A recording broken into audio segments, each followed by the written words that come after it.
fresh morning dew. Even in the most industrial parts of the city, you could still smell a hint of it wherever you went. That was all Felina could think about on the cab ride from the airport. Coming from the slums of the Philippines, she had never seen a cleaner place than the one she would now call home. Felina Rosario had come from the poorest parts of Manila. There you couldn't walk 5 feet without smelling the faint whiff of excrement mixed in with the burning smog. To have clean, fresh air seemed like the first of many gifts Singapore had offered her. She nudged open the refrigerator door. Cameron couldn't remember exactly when his connection to sun started to evaporate. It could have been as soon as he got a job as Your haunts in Singapore have lost their charms. They were still beautiful, not the kind of beauty that hits you all at once and sends your blood rushing.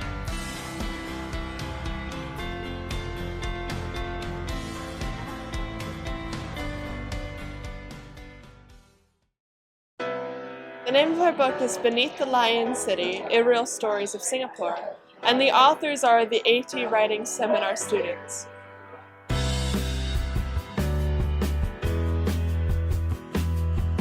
So the book is about magical realism in Singapore, and magic realism is a genre where we treat strange, unreal, magical elements like they're normal. Well, it really all just started with the premise, magical realism in Singapore, which was one of the topics that was voted on. And then from then on, it was simply just, honestly, writing the stories and revising them was the easy part.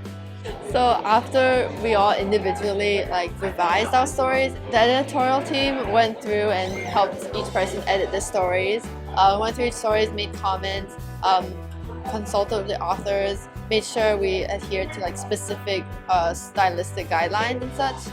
And then after that, we also worked with design to make sure that the formatting of the pages were fine. And design also designed the cover and how everything looked. Right now, marketing and events are working on publicizing the book and reaching out to the essays community and local community to make people aware that we wrote this book and we would like people to read it. I wrote a little bit in my spare time before, but it wasn't until we kind of got into this course and started working on the book where we kind of realized writing's this long process, but you have to start somewhere and you have to keep doing it. There is a certain fulfillment of seeing your story in print in a book that is purchasable. But then I was really fulfilled by just the editing process. It made me nervous to know that other people besides just our classmates would read it.